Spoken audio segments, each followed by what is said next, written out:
Kafin mu fara karanta littafin marubucin labari na yau, sai na janyo hankalin masu sauraron littafin akan cewa an tsara littafin marubucin labari ne akan adult only 18+, wato bai cancanta yara ƙasa da shekaru 18 su saurari labarin ba. Domin kuwa littafin marubucin labari ɗauke yake da abubuwa da dama wanda ya cancanta a nisanta shi daga yara kamar sex, gay sex, lesbianism, bisexuality, bestiality, violence, mature content, strong language.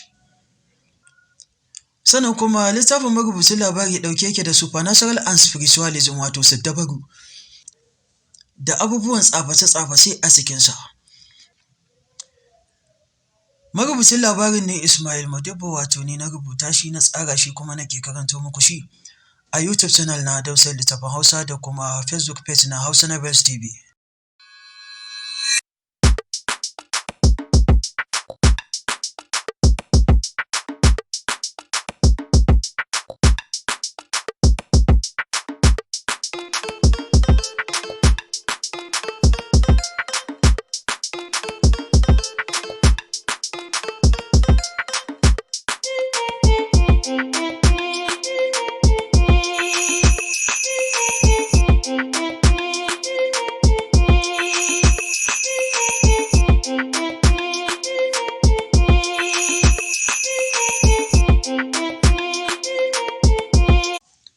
Bismillahirrahmanirrahim wa sallallahu ala nabiyil karim.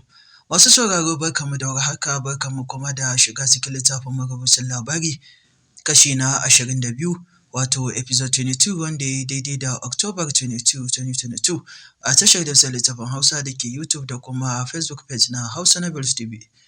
Fata ne ga gare ku a daidai wannan lokaci da kuma duk lokutan da kuke sauraron littafin marubucin labari.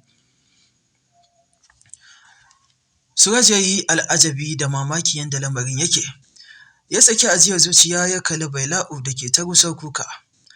Kin ceci kanki da kika mini bayanin komai baki wahalar da ni ba. Da haka yanzu abin da za ki mini guda ɗaya ne, shine ki ƙarasa fita daga hannuna. Idan kika saɓa, ina miki albishir da zaman lafiyanki ya ƙare. Baila'u ta ce cikin rawar jiki, ka gaggauta sanar da ni ranka ya daɗe, haƙiƙa zan aikata dukkanin abin da ka umarce ni. Suraj ya ce, zan sallame ki daga aiki, ina son ki ce masu Sabuwa kawai kina cikin aikin ki ne, na kira ki na ce miki na sallame ki. Ba na son ki gaya musu yadda muka yi. Baila'u ta ce cikin amincewa, ba zan gaya musu ba ranka shi daɗe, ba zan gaya musu ba. Suraj ya je ga Vault ya ɗauko 30,000 ya miƙa mata. Na sallame ki. Baila'u ta durƙusa tana ta godiya. Na gode ranka shi daɗe, Allah shi saka da alheri, haƙiƙa kai mutum ne na kirki, Allah shi kare ka daga sharrin maƙiya musamman irin su Sabuwa. Ko ƙara kallon ta bai yi ba, tana kuka ta tashi ta tafi. Bayan tafiyanta ne Suraj ya soma magana shi kaɗai. Dan Saddam ya ci amana ta ba zan yi mamaki ba, amma Sofiya, me yasa su Sabuwa suke son ɓata sharifan mutane irin su Sofiya? Thank God da Sofiya ta fahimci kuskurenta, ta dakata da yi musu aiki. Hakan ya faranta raina, saboda Safiya ba ta cancanci wani mummunan hali ba kamar haka. But still, I have to confirm. Ya ajiyar zuciya kenan, kira ya shigo wayarsa. Ya ɗaga ya ga Sabitu ne, wato mahaifinsa. A cikin sanyin jiki ya amsa wayar. Hello? Ni kake ce ma hello Surajo? Kai haƙuri. Salamu alaikum. Ka kawo masa fariya 200,000. 200,000 fa na ci ka ce, ko kuwa kunne na yake ciwo? Ba kunnenka ne ke ciwo ba, haka na faɗa. Ka kawo masa fariya 200,000, sai aka yi yaya? Ba za ka kawo ba ne? Suraj ya ce, abin da zan faɗa kenan ai ka riga ni. Ba 200,000 ba, ko sisi ba zan bada ba. Ai ba kashin kuɗi nake ba baba. Idan ta so ta mutu, ba zan bata ko sisi ba. Yana faɗin hakan ya kashe wayar. Sabuwa da Sabitu suka kalli junansu. Sabuwa ta ce a ranta, lalle yau an kai Surajo bango, lalle fa ya bada kuɗin nan. In ba haka ba Safariya ta burkice mani, lallashin talabari ne mai wahala. Saboda haka ta dubi Sabitu ta ce, yanzu rashin kunyar Surajo har ta kai ga haka ya riƙa watso ma baƙaƙen maganganu wanda ko 'yan aikin gidansa baya musu haka? Dama na sani wannan rana za ta zo. Na sani wannan rana za ta zo da zai haɗa mu da kai ya mana gori, ya mana ɗiban albarka, ya gaya mana maganganun son ransa tunda ya ga shi ne gatanmu. Ta soma kukan munafunci. Shi ya sa tun da ya so ba arziki, kai kuma kake ta tsiyace wannan na sai babansa fari ya kasake ni. Babansa fari ya kasake ni, kaki. Saboda na san akwai ranar da za mu gasu a hannun Surajo. To gashi nan tun ba a je ko ina ba. Kwata-kwata yaushe ya yi arzikin nan amma yau mun so mu fuskantar baƙaƙen maganganu bayan wulaƙanci danki da muke shanyewa kullum kwanan duniya. Wani zubin sai in ga kamar Surajo ba ɗanka ba ne.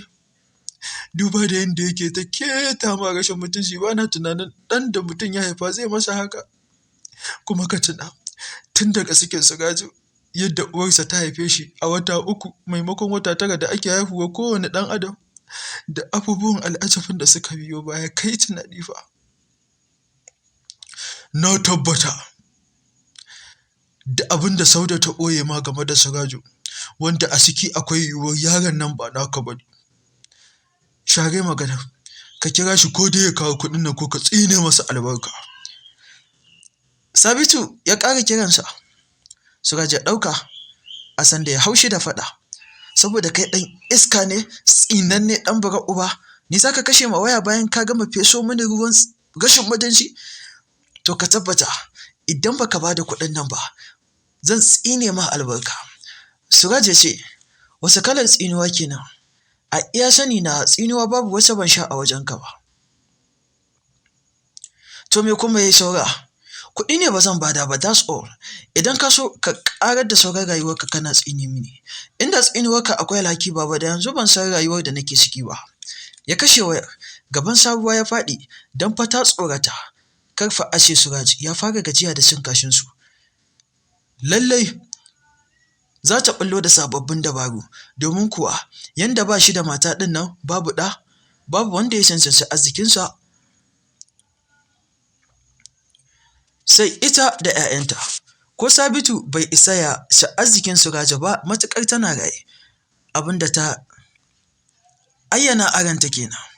Sabitu ya tashi ya ce, ina zuwa. To kawai ta ce masa ta bi shi. Da kallo har ya fita. Ta san lallai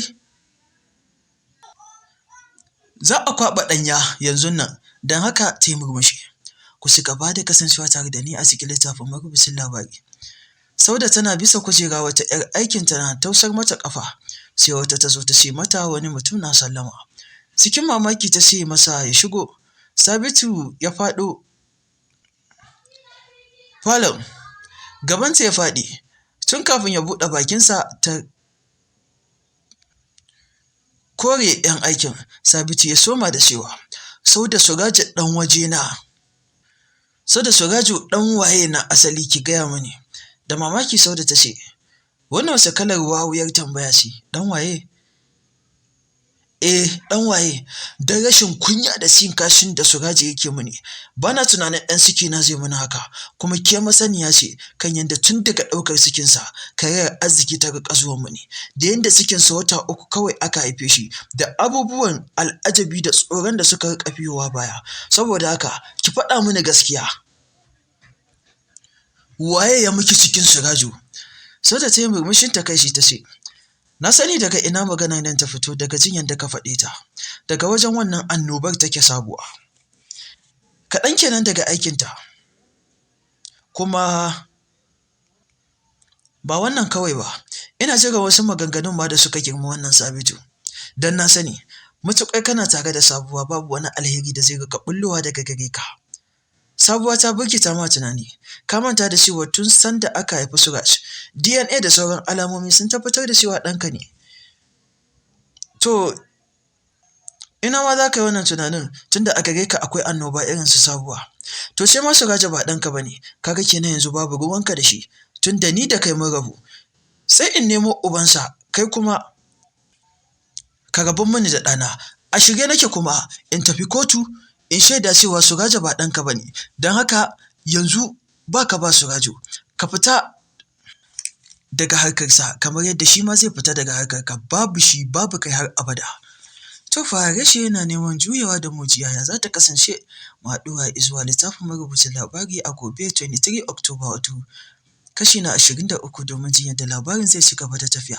Fata alheri a gare ku a daidai wannan lokaci.